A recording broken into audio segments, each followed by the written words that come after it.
नाम द्वितीयो भीम एव च पूर्णप्रज्ञस्तृतीयस्तु भगवत्कार्यसाधकः आपादमौलिपर्यन्तं गुरूणामाकृतिं स्मरेत् तेन विघ्नाः प्रणश्यन्ति सिद्ध्यन्ति च मनोरथाः।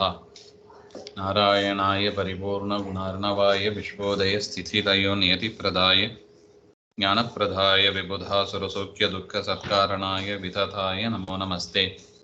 नारायणं सुरगुरुं जगदेकनाथं भक्तप्रियं सकललोकनमस्कृतं च त्रैगुण्यवर्जितमजं विभुमाध्यमीशं वन्दे भवघ्नममरासुरसिद्धवन्द्यं। नारायणं नमस्कृत्य नरं चैव नरोत्तमं देवीं सरस्वतीं व्यासं ततो जयमुदीरयेत्। कृष्णाय वासुदेवाय हरे परमात्मने प्रणतः क्लेशनाशाय गोविन्दाय नमो नमः। ಶ್ರೀಗುರುಭ್ಯೋ ನಮಃ. ಶ್ರೀಮನ್ಮಹಾಭಾರತ ತಾತ್ಪರ್ಯ ನಿರ್ಣಯ 22ನೇ ಅಧ್ಯಾಯದಲ್ಲಿ 391ನೇ ಶ್ಲೋಕ. ಮಹಾಬಲೋ ಧಾರ್ತರಾಷ್ಟ್ರೋಪಿ ಶಕ್ರವರಾತ್ ವಿಷ್ಣೋರಾಜ್ಞೆಯ ಚಾಭಿವೃದ್ಧೇ ಸಚಿತ್ರಸೇನೇನ ಧೃತಸ್ತದಾಸೀತ್ ಬದ್ಧಃ ಪಾಶೈ ವೈದ್ಯುತೈರಿಂದ್ರದತ್ತೈಃ.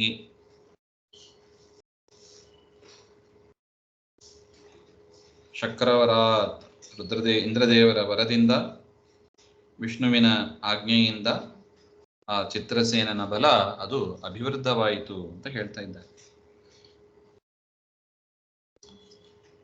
ಅದರಿಂದ ಸಹ ಧಾರ್ತರಾಷ್ಟ್ರ ಮಹಾಬಲ ಅಪಿ, ಯದ್ಯಪಿ ದುರ್ಯೋಧನ ಮಹಾಬಲಿಷ್ಠ, ಅವರ ಸಹೋದರರು ಎಲ್ಲ ಬಲಿಷ್ಠರೇ, ಆದರೂ ಕೂಡ ಚಿತ್ರಸೇನೇನ ಯದಾ ಧೃತಃ, ಯಾವಾಗ ಚಿತ್ರಸೇನನಿಂದ ಅವರು ಬಂಧಿಸಲ್ಪಟ್ಟರು ಆಗ ಇಂದ್ರದತ್ತೈಹಿ ವೈದ್ಯುತೈಹಿ,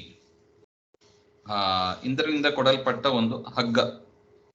ಅದೆಂಥ ಹಗ್ಗ ಅಂದ್ರೆ ವಿದ್ಯುತ್ ದೇವತಾ ಅಭಿಮಾನಿಕೈಹಿ, ವಿದ್ಯುತ್ತಿಗೆ ಅಭಿಮಾನಿ ದೇವತೆಗಳು ಅಂತ ಇರ್ತಾರೆ. ಆ ವಿದ್ಯುತ್ ಅಭಿಮಾನಿ ದೇವತೆಗಳು ಆ ಹಗ್ಗದಿಂದ, ಅವರಿಂದ ಅಭಿಮನ್ಯವಾದ ಒಂದು ಹಗ್ಗ, ಅದರಿಂದ ಬಂಧಿಸಲ್ಪಟ್ಟವರಾಗಿ ಅವರು ಆದರು ಅಂತ ಒಟ್ಟು.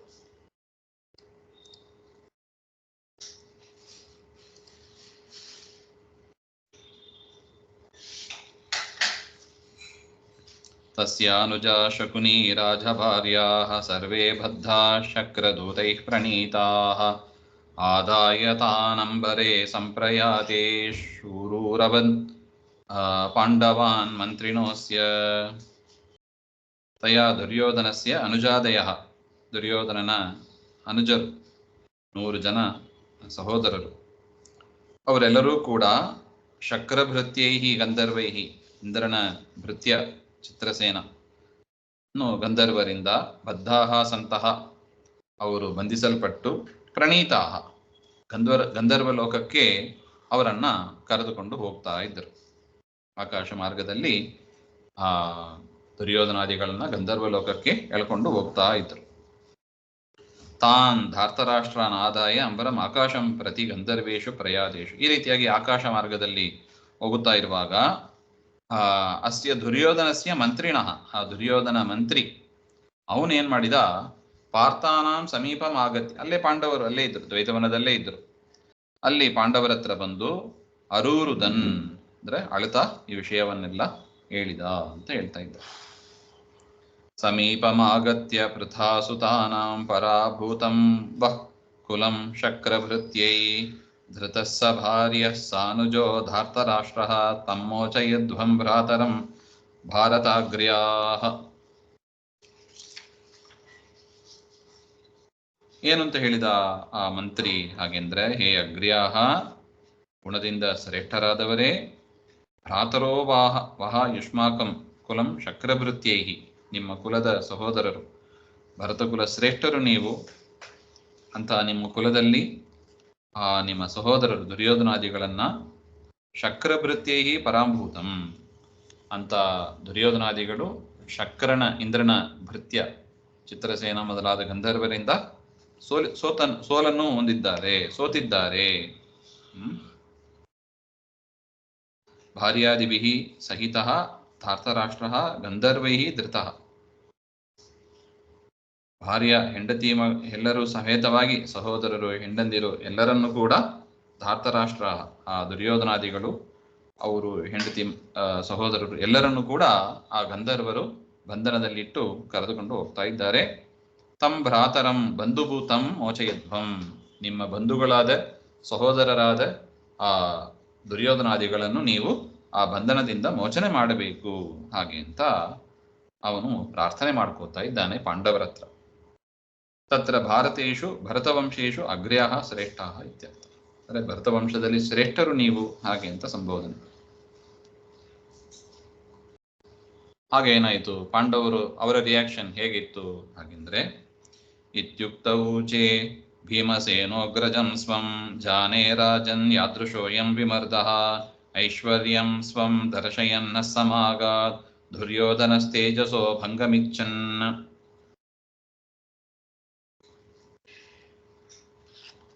ಇತ್ಯುಕ್ತೆ ಸತಿ, ಈ ರೀತಿಯಾಗಿ ಆ ಭೃತ್ಯ ಆ ಮಂತ್ರಿ ದುರ್ಯೋಧನನ ಮಂತ್ರಿ ಹೇಳಿದಾಗ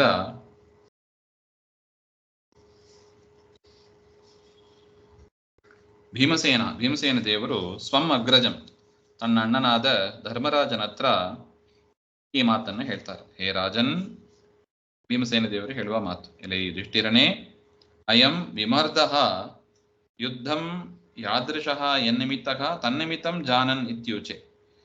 ಈ ಯುದ್ಧ ಯಾತಕ್ಕಾಯಿತು, ಇದರ ನಿಮಿತ್ತ ಏನು, ಇದನ್ನೆಲ್ಲವನ್ನು ಕೂಡ ನನಗೆ ಗೊತ್ತಿದೆ, ಅದನ್ನೇ ವಿವರಣೆ ಮಾಡ್ತೇನೆ ಅಂತ.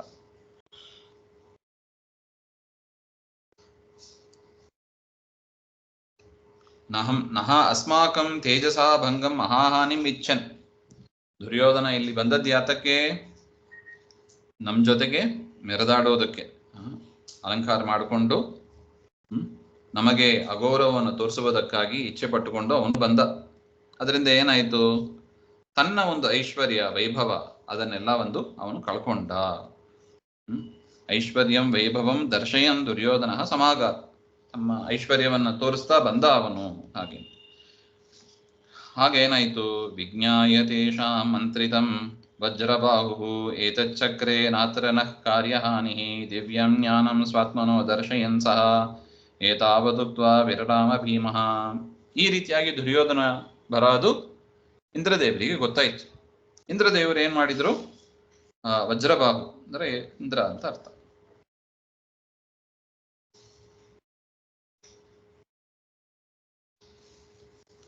ಅವರು ವಿಚಾರ ಮಾಡಿ ಈ ರೀತಿಯಾಗಿ ಚಿತ್ರಸೇನ ಮುಂತಾದ ಗಂಧರ್ವರನ್ನೆಲ್ಲ ಕಳಿಸಿ ಬಂಧನ ಮಾಡಿಟ್ಟಿದ್ದಾರೆ.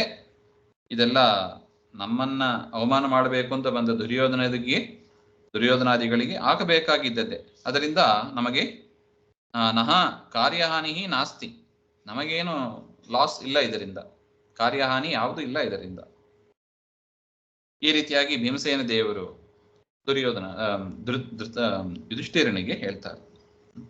ಈ ರೀತಿಯಾಗಿ ಹೇಳಿದ್ದರಿಂದ ಎಂಥ ಅಲೌಕಿಕವಾದ ಜ್ಞಾನ, ದಿವ್ಯವಾದ ಜ್ಞಾನ ಭೀಮಸೇನ ದೇವರಿಗೆ ಇದೆ ಎಂಬ ಅದು ಗೊತ್ತಾಗ್ತದೆ ನೋಡಿ. ಇಂದ್ರದೇವರು ಯಾಕೆ ಗಂಧರ್ವನನ್ನ ಕಳಿಸಿದ್ರು, ಆ ಎಲ್ಲ ವಿಚಾರವನ್ನು ಕೂಡ ಭೀಮಸೇನ ದೇವರು ಯುಧಿಷ್ಠಿರನಿಗೆ ಹೇಳ್ತಾ ಇದ್ದಾರೆ. ಅಂತಹ ದಿವ್ಯವಾದ ಜ್ಞಾನ ಉಳ್ಳವರು ಎಂಬ ಅದನ್ನ ಪ್ರಕಟ ಮಾಡಿ ತೋರಿಸಿದ್ದಾರೆ ಇಲ್ಲಿ ಭೀಮಸೇನ ದೇವರು.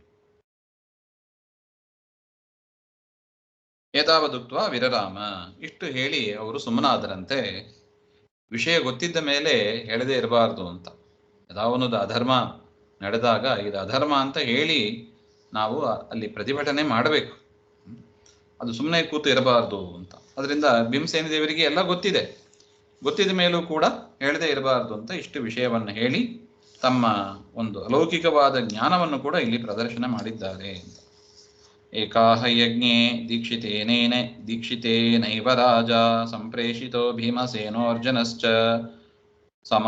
ಸಮಾದ್ರೇಯೌ ಚಿತ್ರಸೇನಂ ರಣೇತೋ ವಿಜಿತ್ಯ ದುರ್ಯೋಧನಂ ಆಶ್ವಮುಂಚತಾಂ. ಏಕಾಹ ಯಜ್ಞೆ, ಏಕಸ್ಮಿನ್ನೇವ ಹನ್ನಿ ಪರಿಸಮಾಪ್ಯೆ ಯಜ್ಞೆ ದೀಕ್ಷಿತೇನ ರಾಜ್ಞ. ಯುಧಿಷ್ಠಿರ ಆಗ ಒಂದು ಯಜ್ಞದಲ್ಲಿ ದೀಕ್ಷಿತನಾಗಿದ್ದ. ಅದು ಒಂದೇ ಹಗಲೊತ್ತಿನಲ್ಲಿ ಮಾಡಬೇಕಾದ, ಒಂದೇ ದಿನದಲ್ಲಿ ಮಾಡತಕ್ಕ ಒಂದು ಯಜ್ಞ. ಅದು ಯಜ್ಞಗಳು ಅನೇಕ ದಿನಗಳು ಮಾಡುವ ಕ್ರಮನೂ ಉಂಟು, ಒಂದೇ ದಿವಸದಲ್ಲಿ ಮಾಡುವುದು ಉಂಟು. ಅದು ಒಂದು ದಿನದಲ್ಲಿ ಮಾಡತಕ್ಕ ಒಂದು ಯಜ್ಞ, ಅದರಲ್ಲಿ ದೀಕ್ಷಿತನಾಗಿ ಇದ್ದದ್ದರಿಂದ ಯುಧಿಷ್ಠಿರ ತಾನು ಹೋಗಲಿಲ್ಲ. ಭೀಮಸೇನ ಮತ್ತು ಅರ್ಜುನ ಅವರಿಬ್ಬರನ್ನು ಕೂಡ ಮಾದ್ರಿಯ ಮಕ್ಕಳು ನಕುಲ ಸಹದೇವರು ಅವರನ್ನು ಕೂಡ ಕೊಟ್ಟು ಕಳಿಸ್ತಾನೆ.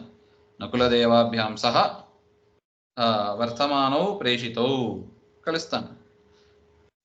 ಭೀಮಾರ್ಜುನೌ ರಣೇ ಚಿತ್ರಸೇನಂ ಗಂಧರ್ವಂ ವಿಜಿತ್ಯ ಆಶು ದುರ್ಯೋಧನಂ ಅಮೋಚಯತಾಂ. ಭೀಮ ಮತ್ತು ಅರ್ಜುನ ರಣದಲ್ಲಿ ಚಿತ್ರಸೇನನನ್ನ ಸೋಲಿಸಿ ದುರ್ಯೋಧನಾದಿಗಳನ್ನೆಲ್ಲ ಮೋಚನೆ ಮಾಡಲಿ ಅಂತ.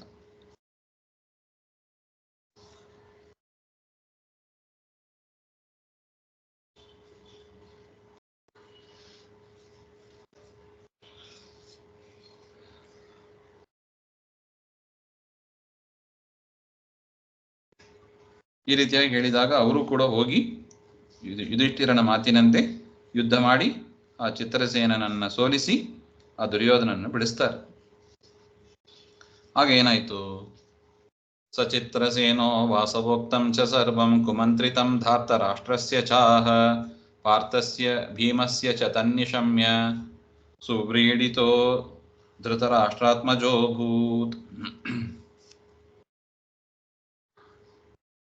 ಸಹ ಚಿತ್ರಸೇನನು ಇಂದ್ರನಿಂದ ಹೇಳಲ್ಪಟ್ಟ ಬಂಧನಾದಿ ತೇಜೋಭಂಗ, ನಿಮ್ಮನ್ನ ಬಂಧನ ಮಾಡಬೇಕು, ನಿಮ್ಮ ತೇಜಸ್ಸಿನ ಅವಮಾನ ಮಾಡಬೇಕು ಹಾಗೆ ಅಂತ ಅವನು ದುರ್ಯೋಧನ ಪ್ಲಾನ್ ಮಾಡ್ತಾ ಇದ್ದಾನೆ.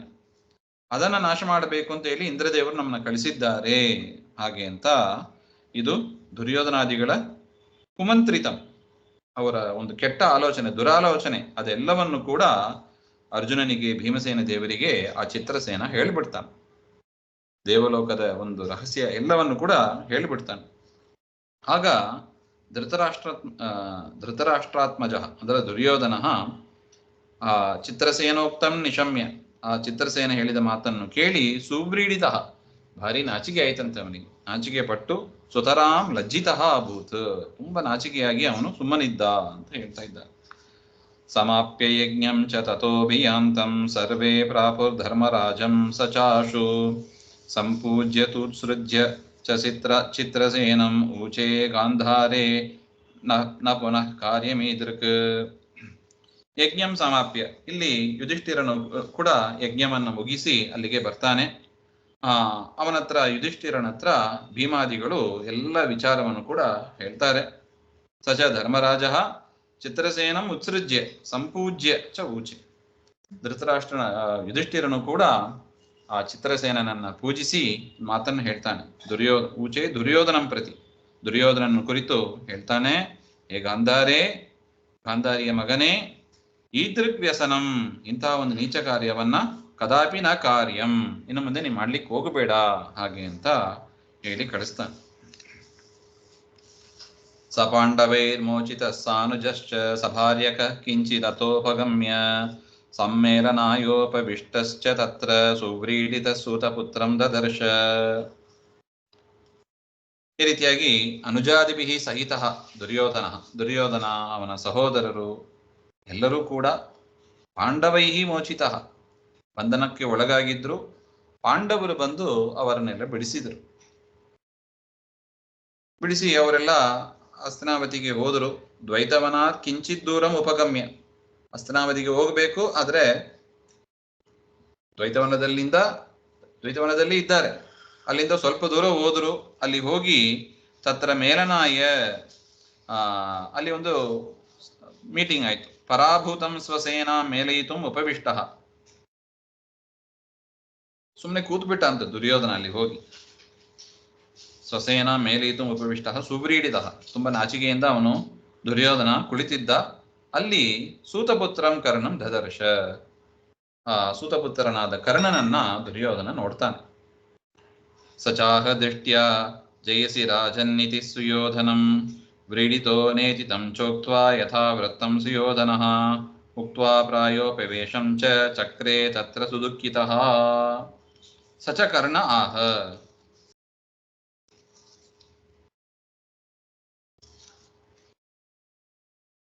ಕರ್ಣ ಹೇಳ್ತಾನೆ, ಹೇ ರಾಜನ್, ಹೇ ದುರ್ಯೋಧನ, ದೃಷ್ಟ್ಯಾ ದೈವಾತ್ ಜಯಸಿ, ದೇವತೆಗಳ ಅನುಗ್ರಹ ಆ ಗಂಧರ್ವರೆಲ್ಲ ಗೆದ್ದಿದ್ದಾರೆ.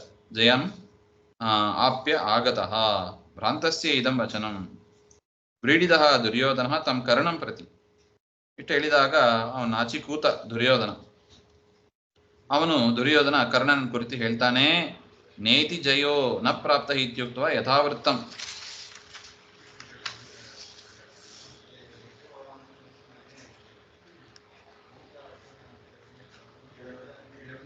ನಮ್ಮಿಂದ ಈ ನಾವು ಗೆಲ್ಲಿಕ್ಕಾಗಿಲ್ಲ ಇಂತಹ ಯುದ್ಧದಲ್ಲಿ.